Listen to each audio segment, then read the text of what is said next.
Welcome to Final Thoughts Podcast, brought to you by CrossfaderLA.com, blending culture and creativity.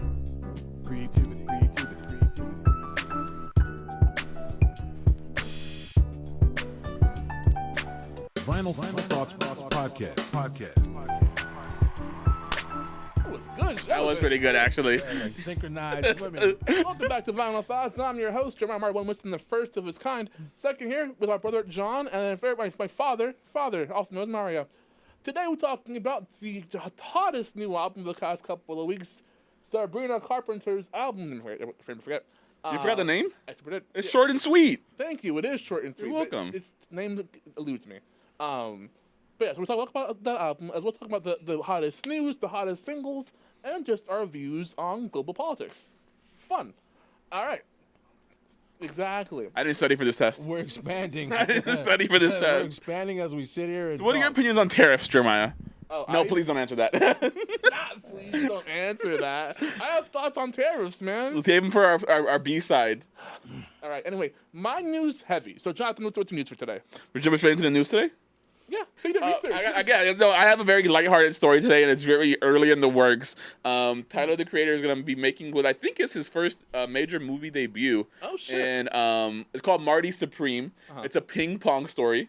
And the other actors that we know are going to be in it are going to be Timothy Chalamet and Gwyneth Paltrow. Thank you. Oh, I know it's Gwen something. I wasn't sure. Gwendolyn. You ever seen Iron Man? 1, 2, or 3? Is that Pepper? That's right. Yeah. Pepper. That's Okay, right.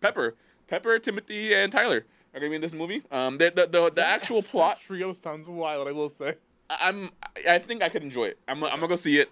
I'm gonna go see it at the Cinepolis. But yeah, that's my new story. Like I said, pretty light. We don't know the plot yet, so I'm excited. I'm a big Tyler fan, so it caught my eye, and I'll check in. I love going to the movies. I've never thought of how ominous a name Sinopolis is until you said it just now. Cinepolis? Yeah. I thought you were gonna say you never thought about how ominous the name Tyler the Creator is. I'm excited though. I think Tyler has like a pretty good stage presence and like look into a role. I would assume. And I feel like I hear about Timothy Chalamet a lot, but I've never watched the movie he's in. I honestly that might not be true. He's in more stuff than you think. Dune? Willy that Wonka. guy. He's Willy Wonka, right? Yes, that's yeah, right. he's Willy Wonka. So right. I've never seen him in a movie, but I know he's been in other shit though. he does things. Yeah, he does. He's He's out there. He's out there. He That's was true. in a movie with like some comedian I follow back in the day. Oh, we'll get into this later. Yeah. Editor, put it in the edits. Thanks, editor. But yeah, so that's exciting. Father, what's your news? What I have is Kanye, or Ye, as he prefers to be called, Legally named Ye. performed in China, and there's been so many, restrictions and everything in China that I found that very surprising. And then what also I found surprising is that he actually lived there for a year when he was in the 5th grade. His mom taught there. Wow. In China, something I just discovered today. And so he was there for like a year, and he feels, excited to be back. He said it in his home or back home. And he performed there. I can't pronounce the name of the city. That's It's very like Kanye of him. Haiku, I think is the name of the city. And so I was trying to research as to how he was able to, get the ability to perform out there when people like Lady Gaga, Maroon 5, Katy Perry, and some other acts have been denied to perform over there.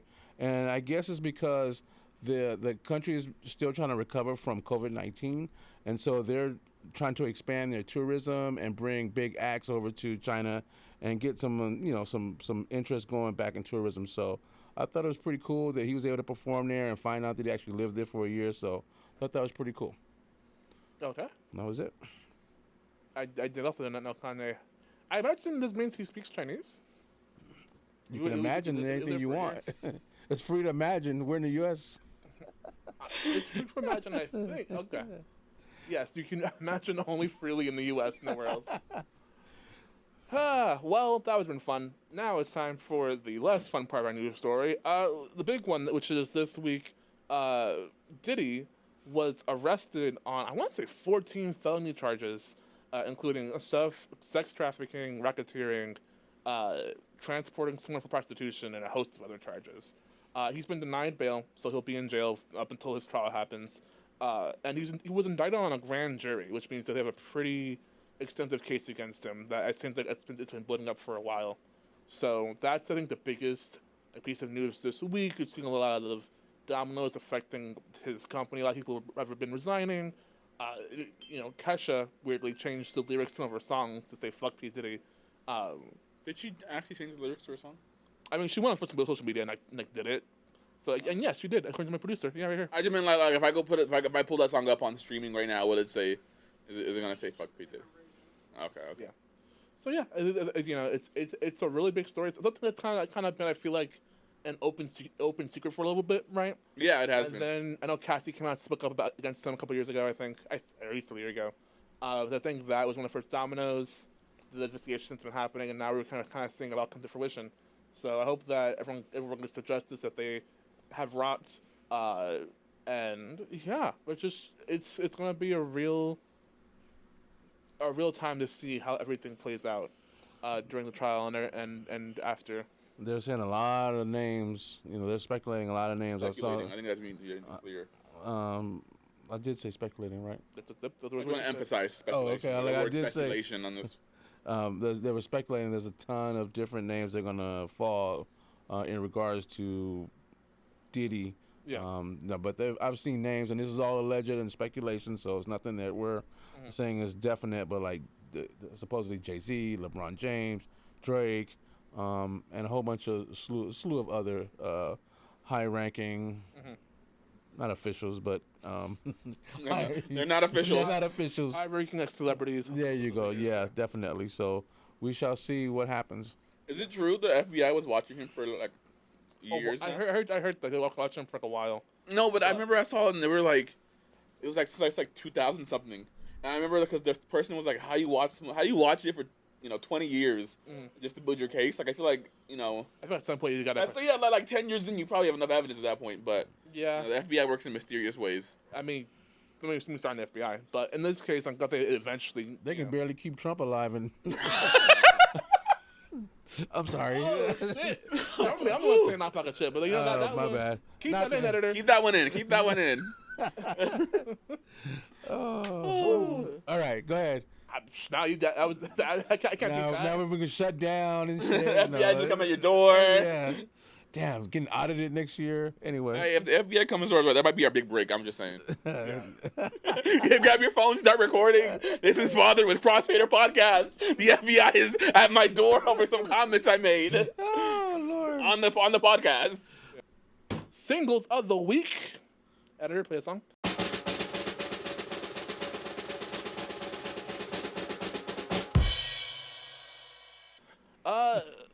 Brother, coming back to you. What's your Back single to for- me. Oh, my single for the week is one that everyone should be excited for.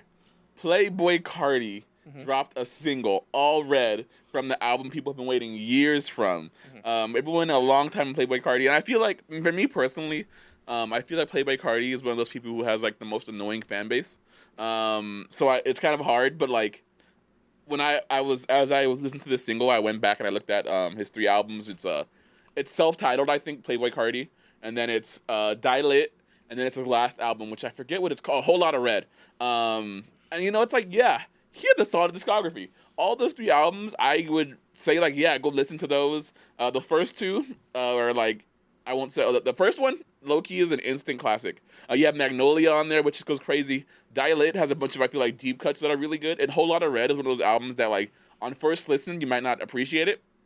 But listen to it a couple times, it's kind of one of those things like Yeezus. Like Yeezus, I feel like you listen to it on the first time, you're like, what the hell is this? But if you listen to Yeezus a couple times, Yeezus is kind of a masterpiece. So Playboy Carti has a really good record. All Red, I think, is a really good single. I feel like for me, Playboy Carti is a lot of times either hit or miss. So when the single came out, I was like, I wonder if this is going to be a hit or a miss. And it's definitely a hit for me. I mean, he's been hanging out with Kanye a lot, so like, obviously he has him probably helping out with the music, but Kanye is very hit or miss right now as well. But Playboy Carti did his thing on this single. I recommend you listen to it, and I am looking forward to when he eventually drops this album. Where's he from? It's a great question. All right. All right, moving on. Moving on.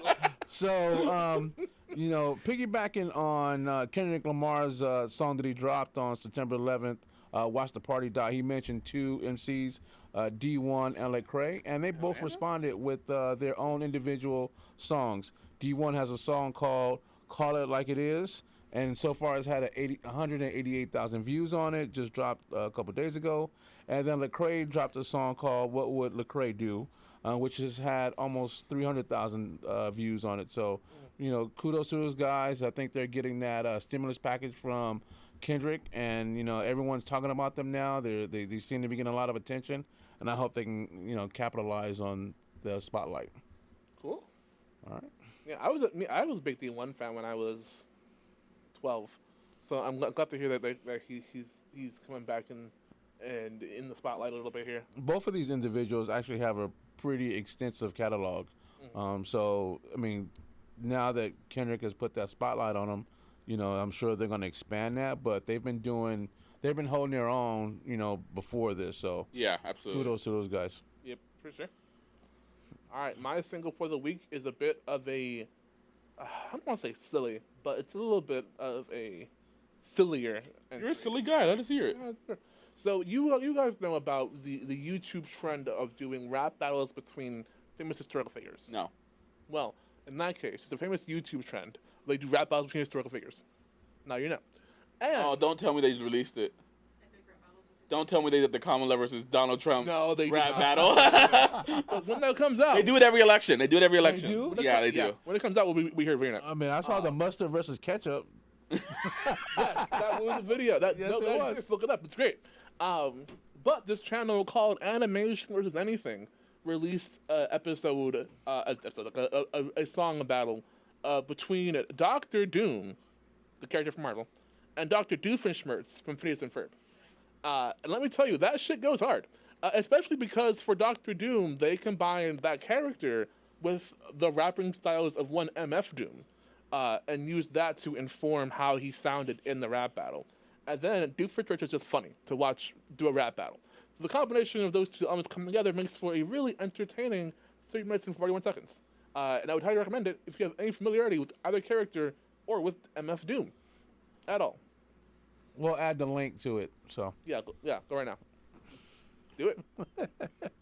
Dr. Doom. it was pretty cool. You didn't see it? No, I didn't. No, it was pretty He cool. sent us the link. I didn't watch it. I'm not gonna lie to you guys. This guy, quick aside, audience. I send this guy, John, my brother of 25 years, I send him so much shit, he'll be like, okay, anyway. It's like sticky notes and just goes in trash. I'm a busy guy. Oh, and we're not. You gotta preface it with, "Hey man, you should watch this. Urgent. Urgent, important. I'm gonna ask. This will come up in the podcast. Please watch this."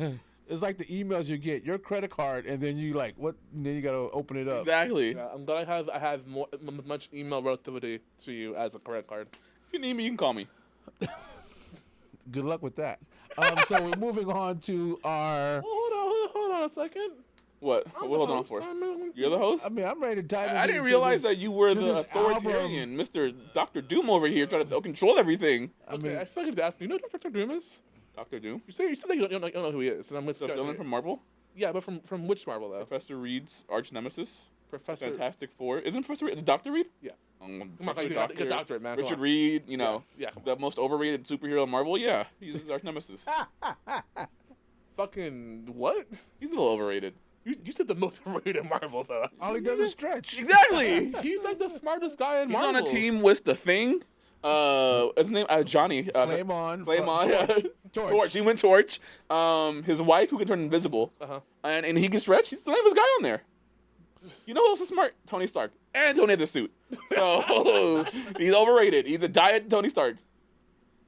Okay. And Doctor Strange also too. Just saying. There's a lot of smart guys in Marvel, you know. There's a whole universe where the whole universe its one and only main villain is an evil version of Dr. Reed, because he was like, I'm tired of being laughed at. I'm gonna fucking turn up and like use my brains for evil, and he does. There's a universe where Deadpool kills everybody. Who cares? They can this- use everything. Is this vinyl thoughts or comic thoughts? I'm confused here because No, you're fine. Welcome to Comic Thoughts.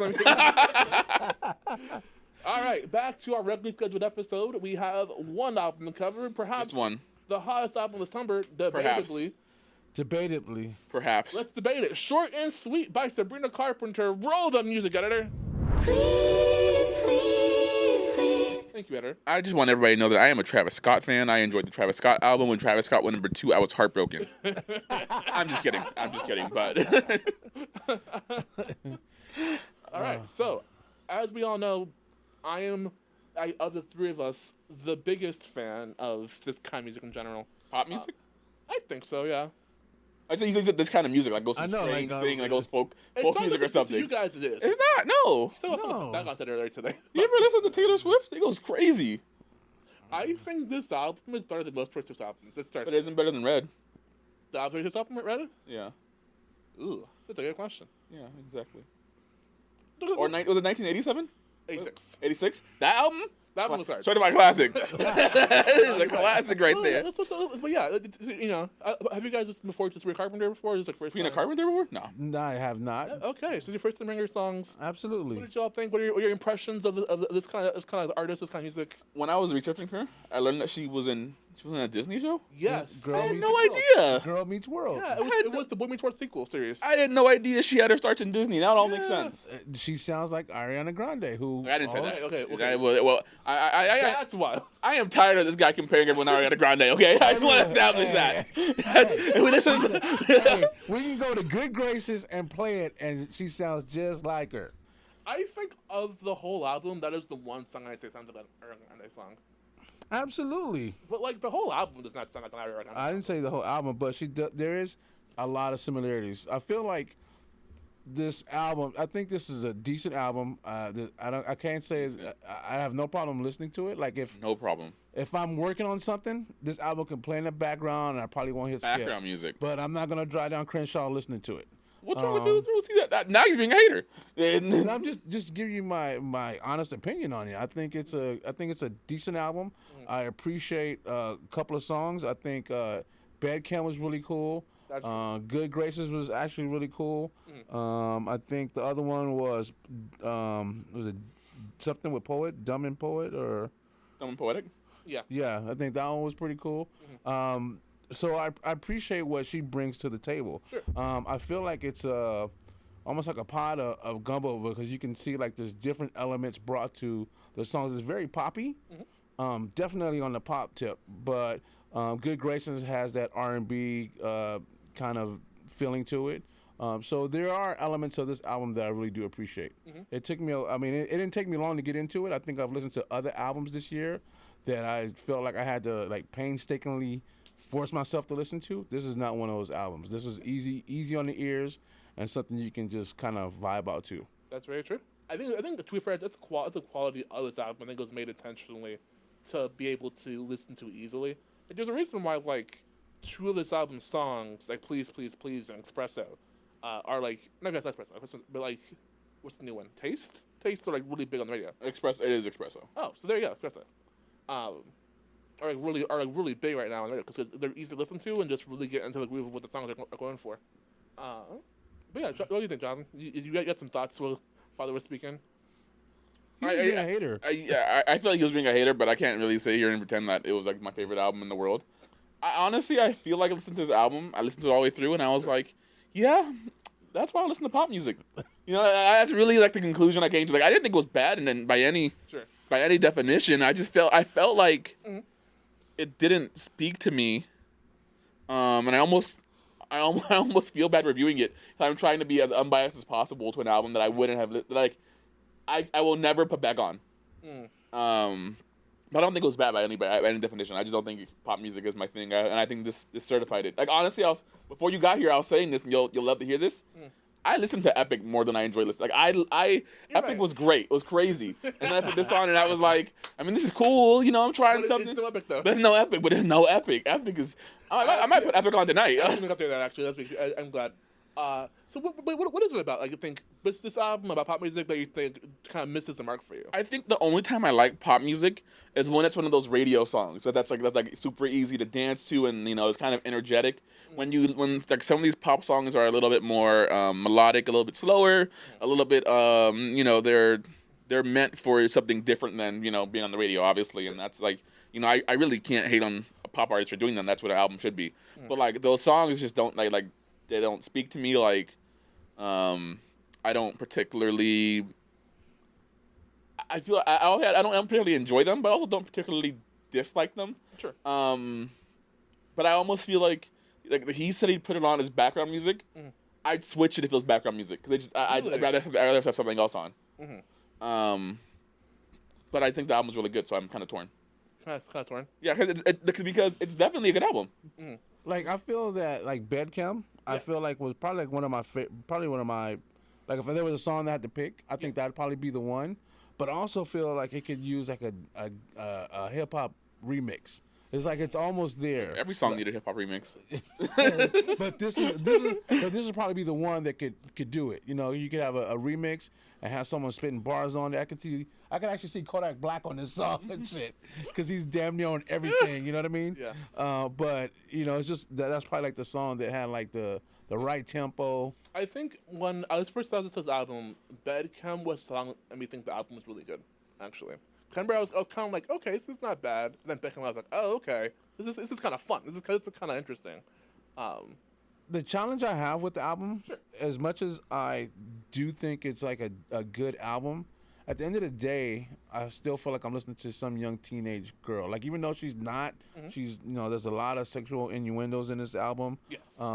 Kind of reminds me a little bit of Kalani with the 8 song or whatever. Like there's a couple of things in there that kind of give me that impression.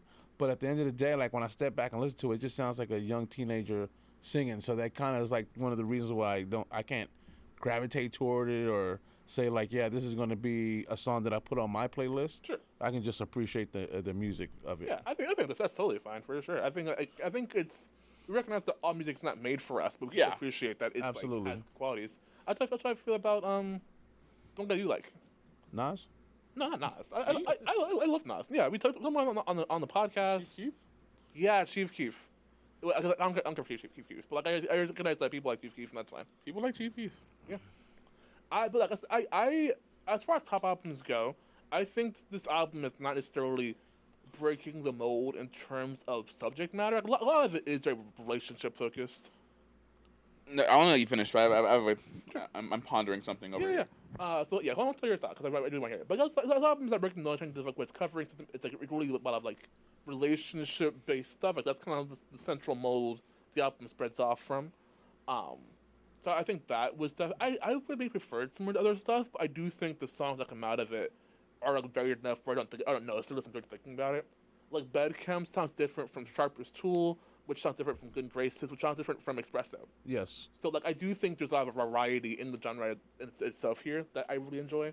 Like retroactively, I want to go back and give Ariana Grande's album like a 2. We gotta stop doing these retroactive. We feel like every week we're retroactive. I mean, we're going we're damn. going Retroactively that out. we're going Every wrong. week we're like We're every week we're sitting here like damn. Retroactively that album sucked. Yeah. And we gotta stop doing that. Listen, we're always growing and loving each and every week, right? Okay. If we can give Eminem's album, if we can talk about that every week about we get that score you gave it, I can talk about Ariana and I say, yeah, you know what? I fucked up there. That's our catchphrase. We Eminem did. Eminem did. No. Oh man. But yeah, I think this is the kind of like variety and energy that it's from this album, it's from Chopper Rowan's album that I really do enjoy from modern pop music. Rowan's album, man. Honestly, yeah, true. There's something to talk about that. This album is really good, but I would say between this album and Chopper Rowan's album, I think Chopper Rowan's album is a little bit better. It is. You think you agree? Yeah. I think.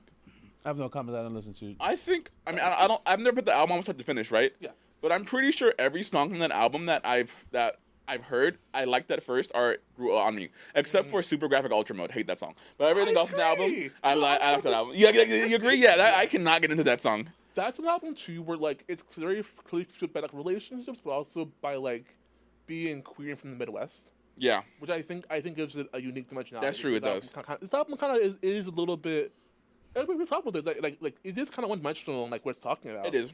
Like that's not necessarily a problem, but like it means I can't give it to the highest score personally. But I like that it was like the title said, short and sweet. That's Right, true. It's a very contained album, and I always appreciate that, especially in this day and age. I It think was that's only pretty dope. 36 minutes long. And this is kind of leads into my next question. With 36 minutes, 12 or 13 songs, 12. It got #1. So that goes against what I've been saying about people trying to put out bigger albums with more Absolutely. streams. Yeah. she did it without that. And the thing I was going to pose is I was thinking about it, and I don't. Espresso and Please Please Please were. I think Espresso was like number one. I think I'm pretty sure. Yeah, for sure. I don't know if Please Please Please was. I'm trying to think like why do we think this album got number one? Just because it had number one? Does the number one single equate to a number one album? 'Cause I don't think so. Multiple number one singles does because it had those two, You're and probably also Taste was also one single. Was it? I think, don't think it was. for a little bit, not for very long, but like briefly like popped up, but then sank down. I'm gonna need a fact check on that one. I don't think that's true. I think it's fair. I think it's true though. I think it's not as good as those two songs we talk about though. I think Taste is like not. It's like, all right. But I think because it's a combination of good marketing and her having those two singles spread out across the summer. That's true. So when this came out, people were like already ready for it. They were. Yeah, they were. And the album didn't suck. Also, if it sucked, we go story. That's true. And then she also opened up for Taylor Swift last year. Yeah. Oh, did she? Yeah, she did. Oh, okay. Yeah, so that makes sense. She's been building her Momentum. yeah, That makes a lot of absolutely. sense. Okay. And then she had some high profile producers on this album. I don't know if they helped her before, but definitely there's some names that stand out. They helped her with this album. So another song that stood out was Slim Pickens, which just reminds me of a young Taylor Swift. I mean, that's to me exactly so. It's like when I say it's like a pot of gumbo, I just feel like there's different elements taken from different artists: Ariana Grande, Taylor Swift, Doja Cat, whoever else is kind of in that pop genre, and they just collaborated to make this one album, which is concise, straight to the point, and hits from a whole bunch of different elements that just works well. Yeah. Especially this summer, so it's pretty cool. For sure.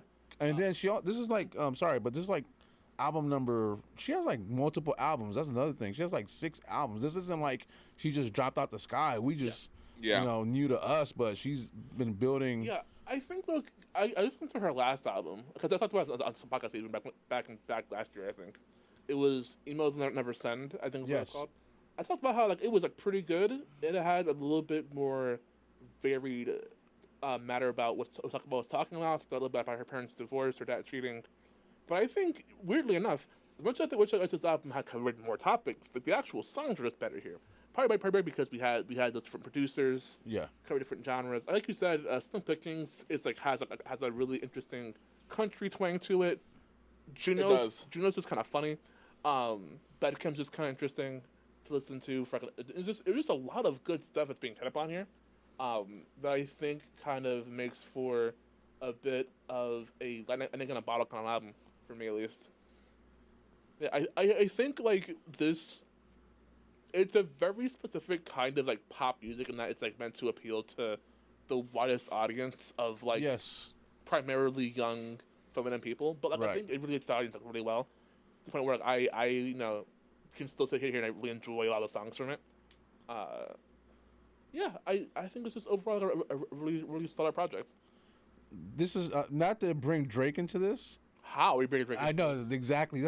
I'm gonna reach for it. I'm reaching now. Sure. But this is kind of how people find Drake disingenuous when it comes to the culture, right? Because he's grabbing like all the elements to make these songs or whatever. Like kind of like Sabrina. Like I feel like Sabrina Carpenter. She pulled all these different genres, all these different like accents, like not accents, but like Ariana, like I mentioned already, all these different people to make this one album. When Drake is kind of doing the same thing by pulling these different accents or these people, different Culture Vulture or like Atlanta to make his sound. You know what I mean? So Sabrina Carpenter a Culture Vulture? Wait, I feel I think you're not saying that. So no, I'm not saying this. Sabrina's a culture. I think she's true to her art form, but I also feel like she's getting a little bit from here, a little bit from there to make her sound, which is what Drake does, except he's not authentic to any of those sounds he's pulling. He's just kind of like, grabbing a little bit from Atlanta, grabbing a little bit from here, but he hasn't put any time in to gain that notoriety, I guess. You're saying that she's a better Drake, a more well imagined Drake in this case. Female version? No, I didn't say that. That's not what I said. Actually, I mean, I know we clown Drake a lot. We do. Let's put some respect on Drake's name, okay? Like Drake has done his thing. Drake has been very successful for a long time. Let's put some respect. He as people call him a culture vulture, he's been good at what he does.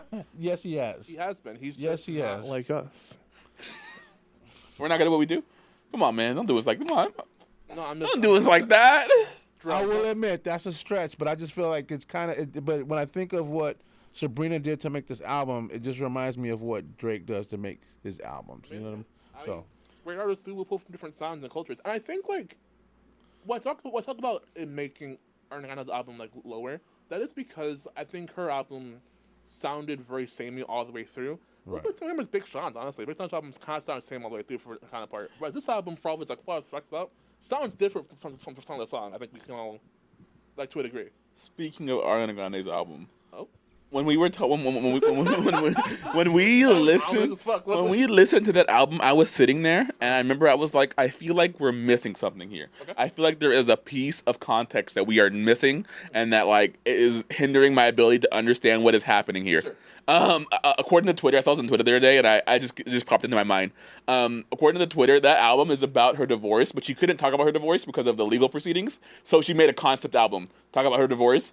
And then I feel like I should re-listen to that album now with that context to see if we really just because I remember sitting there and being like, what am I missing? Like, what is she what is she going on about here? And I guess that was it. Apparently, that was it. didn't she just? Fascinating. She just released like a bonus or a acoustic or a bonus. Oh, everyone does album. nowadays. Everyone. Honestly, next episode. It's No. Next album, we're doing Future. Okay, that's fair. Yes. Yeah, I mean, I just we didn't mind. mixtape Pluto's coming out tonight. Oh, Is yeah, it? let's do it. Yeah, Actually, the then. Future has an album coming out tonight, and that's the only album I know. I mean, let's do it. Yeah.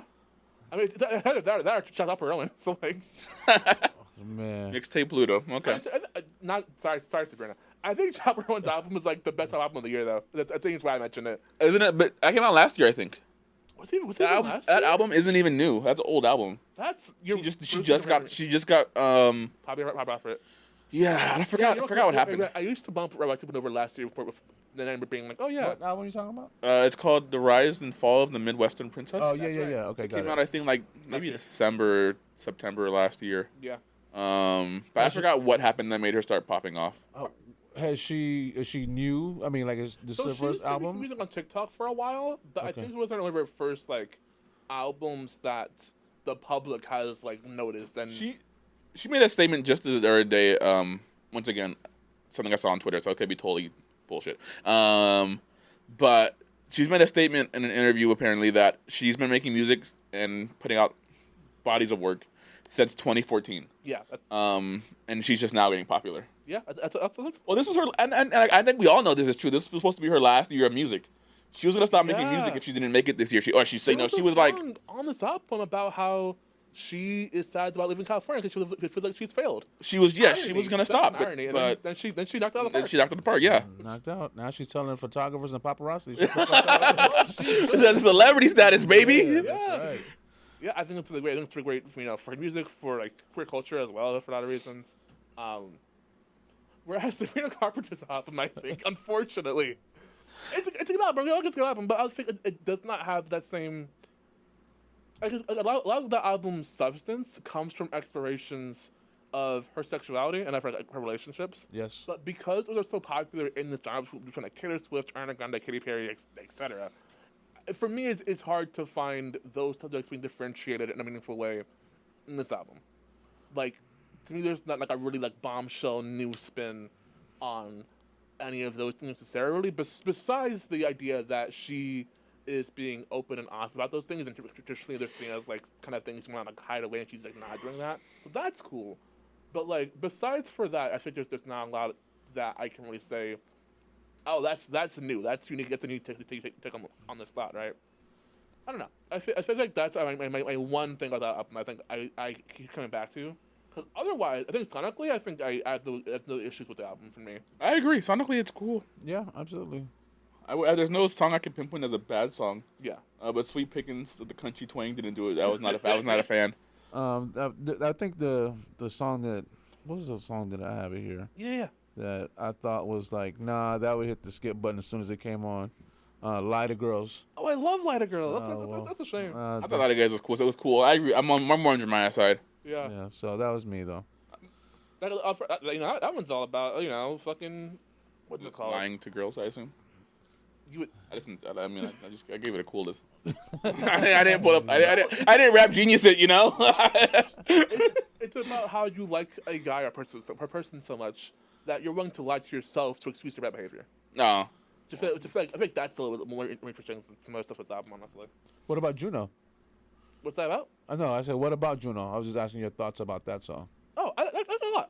I think Juno's one of those songs that is very explicitly about sexuality, taken to like the nth degree about like pregnancy and about like having a kid with this person. Yeah. Which I think is a novel, interesting take on that subject. And it refers to the movie I really like as well. You know, the Juno from like 2008, I think. Yeah, it was an old movie. Yeah.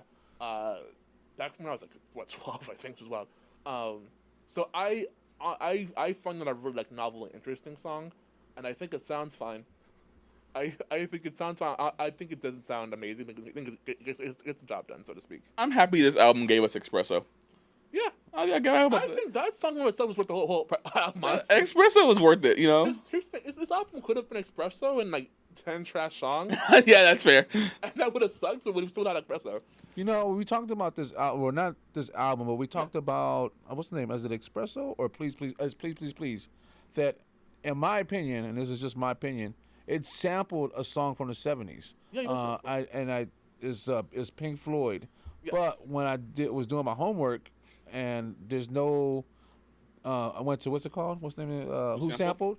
And there's nothing for it at all. And I was like, what? So there were samples of like drums, but no samples of actually Pink Floyd. But you listen to the Pink Floyd song, you can see the elements that they use for the song. So it's either interpolation or sample, but none of it's been credited.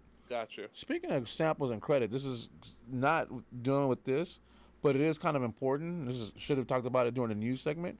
Is that Bruno Mars is suing Miley Cyrus for Flowers or whatever, and the reason why that's important is because these artists, they're selling their catalogs to different people, and now these new owners are actually going back and retroactively suing people for using components of their song. Oh my God. So whoever bought Bruno Mars's catalog heard what's the name of this? I can't think of the name of the song that Bruno Mars did. Was it something? Yeah, when he's talking about I should have bought you flowers. I should have bought you flowers. Yeah. Yes. So that portion, Miley Cyrus kind of used those lines and kind of responded back to that portion of the song in her song Flowers, and that's why she's being sued. They got that out. Dude, that is like that's a reach. That's such a fucking reach. But there's also harmonies and melodies attached to it. Yeah. So they're saying that that she unauthorized. She was what's the word? Unauthorized. Unauthorized way of using portions of that song. So the copyright infringement, yada yada yada. So that's just, it's like opening up a can of worms, because anybody who buys a catalog and going and be like, hey, you know what?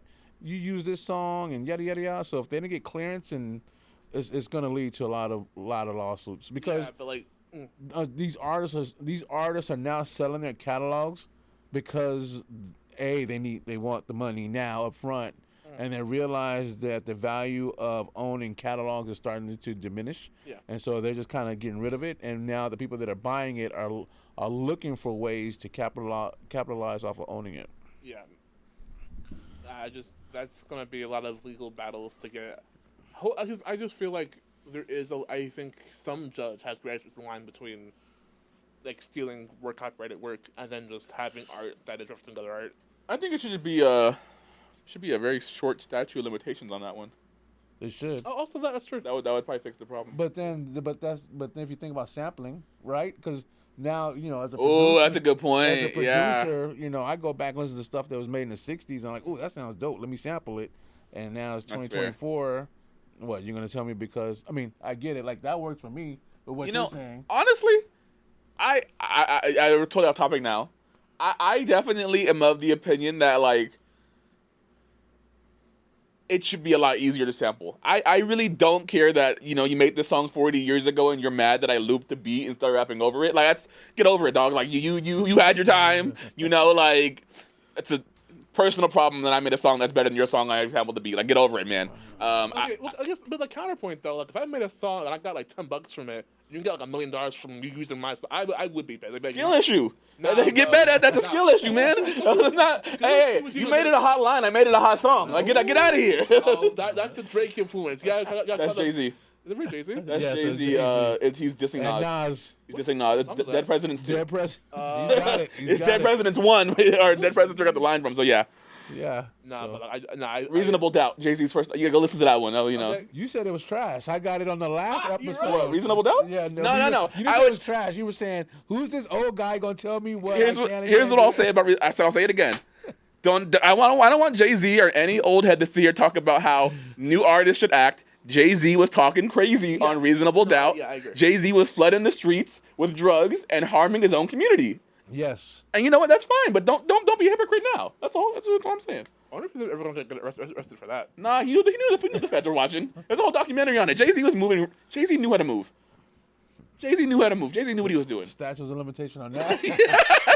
All right. All right, but yeah, okay. So any final thoughts about Short and Sweet? Oh, what do we want to give it? What do we want to rank it? So it's 1 to 5. That's hard. There are no songs on the album I dislike at all. I just let's start there. Like I think they're all at least decent to really good, right? We should do it by genres and then rank it. I agree. At this point, Because if we did like a pop genre and rank it, I'd give it a solid 4.5, 5. I mean, But just in total, I think actually to your point, I think any album should be great. It should be rated in the Genre. context of its genre. But I think that should be a yeah, default. like 'cause That should be default. we did not rate we didn't rate I don't know. Cowboy Carter. Yes. On the same scale that we would rate a future album. We didn't rate the same context. Yeah. yes, We didn't agree. say, oh yeah, there aren't enough like drum beats on this album. Like Yeah, exactly. Metro Boomin, just make some fucking. All right, but okay. No one did straight this week, guys. By the way, we I ended this tried to, but you guys shut me down. It was a reach. It was a reach, man. I gotta tell you, it was a reach. No one district. I think that was like a seven episode streak, though. We really been gone for a while. Well, technically, if his name was brought up with the P Diddy thing, there's your connection there. Hopefully, he did not commit really serious crimes. Hopefully, right? But according to Kendrick, he did. So I don't even know. But I think going back to this album, Back to ranking. I think for me, like in the pop genre of other albums I've listened to, it's a really easy listen. The subject matter is, it's not so vapid though. It's not like a Katy Perry album. Sorry for Katy Perry, but it's not like so like. You know, Katy Perry and Doechii have a new single out, I have heard that, yeah. and it's actually pretty good. I've not heard, so I'll check it out. I don't think this is a Katy Perry. I just don't. I didn't realize you hated Katy Perry. I did. Okay, short and aside. I used to love Hot and Cold, the album Katy Perry back in like 2011. I thought it was a hit. I thought it was truly a classic of the genre. She gets it. And like since then, I don't think she's ever really recaptured for me like that spark, that spirit that she had. She got a bob. There you go. That's all it was. And I feel like this album, I think, not compared to Hot and Cold, to like 1986, to like Rise and Fall of Western Princess, I think it's like a solid out of 5. I think a solid 4. Solid 4. I think I'm good with that. where I land. I'll give it a 3.5. I think that's fair. I mean, that's fine. I mean, I'm not gonna rock out to it, but I think it's a decent album. I just feel like when you mention Rise and Fall of was it Rise and Fall of Midwestern Princess? Yes. In 1986, I was like, nah, I can't get this a 4. I feel like when you contextualize it like that, like, nah, this isn't a 4. Yeah, I feel that. I feel like those albums, specifically, those albums are in my head right now. Probably the others I'm thinking of, but like those two albums are just such good encapsulations of their genre. That's where Albums do I like? Hmm? I'm trying to think of what pop albums do I like. You know, Michael Jackson has some good albums. For a second, I was thinking of Michael Jordan. What? Michael Jackson has some good. You know, maybe if Michael Jackson's a 5, and then Taylor Swift's a 4. That makes the Blue Carpet at least like a 3. You know, I was thinking of Kalani's album that we did, Crash, Is that and pop? I thought there's not pop, but there's some elements though.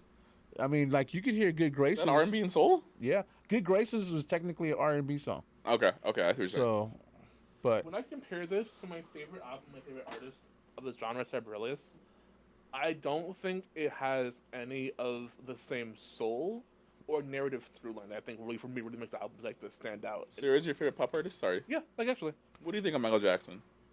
he's great. He's dead. So like, That's not a pop album. what is it? What is it? Our producer is saying What that is it? Drake's "Take Care" is considered a pop Oh, it's album. Summers, yeah.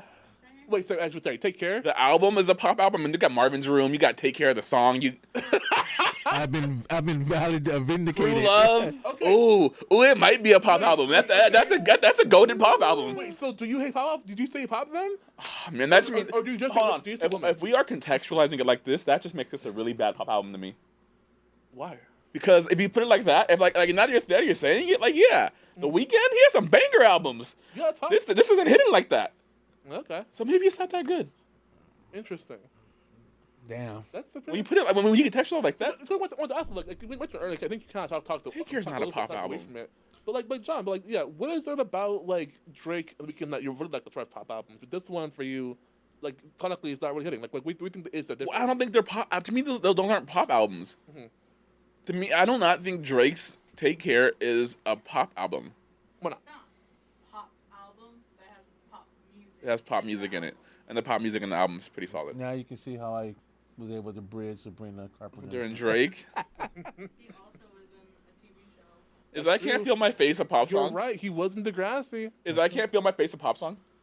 Yeah, I think so. By Right. the Weeknd, right? Yeah, that's a pop song. Yeah, absolutely. The Hills, that's a pop song. These are all pop songs. I think so. Right. I don't know what's supposed to be honestly. I guess so. Yeah, it is pop album. Then I guess this is a 3 for me. Oh. Sorry, Sabrina. I don't know. See, I do like these songs better than most Weeknd songs. So I think I'm still fine where I am. The Weeknd was really good Um, I'm for a still long good time. with the 4. Okay, so we have 443. I guess I'll go 3. I think that's fair. That puts it at a. That is harder these days. 11 out of 11 divided by 3. by 16. What? How do you get- What? Sorry, I'm tripping. Yeah, you are. 15. Where'd you get 16 from? I think I was thinking 4 times 4 for some reason. But where'd you get 4 times 4 from? I don't know. There aren't even 4 ratings. Gina's here. Gina's Do you know what's your rating of Sabrina Carpenter's Short and Sweet? Ooh. I'm an indie pop girl. So this was too pop for me. That's fair. That's So I'd say like it does have espresso. It has espresso, right? Espresso. Like a 3.3. 3.3, 3, 4, and 4. All right. Oh my god. Cut to the math, editor. Yeah, someone just put like a little There a you go. fraction or something.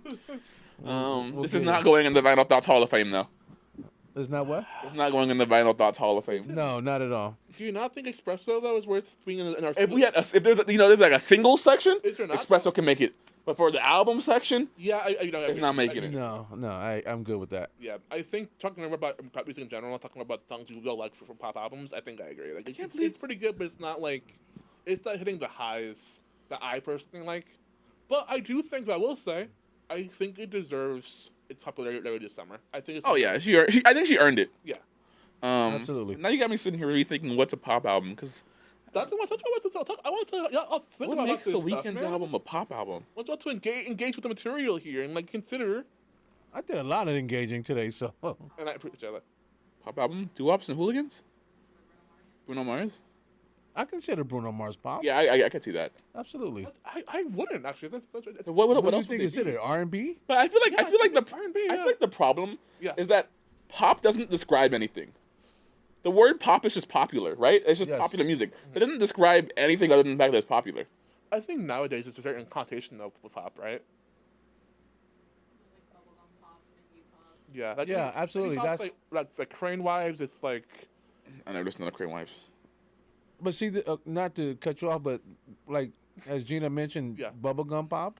Like I feel like this sounds to me like bubblegum pop, but the challenge I have with it is she's talking about adult subjects. You know what I mean? Like if it's bubblegum pop, I think of young teenage girls, but then she's talking about all these different, adult issues or whatever. So that's kind of a big turnoff for me. But as far as pop music, I think she hits it.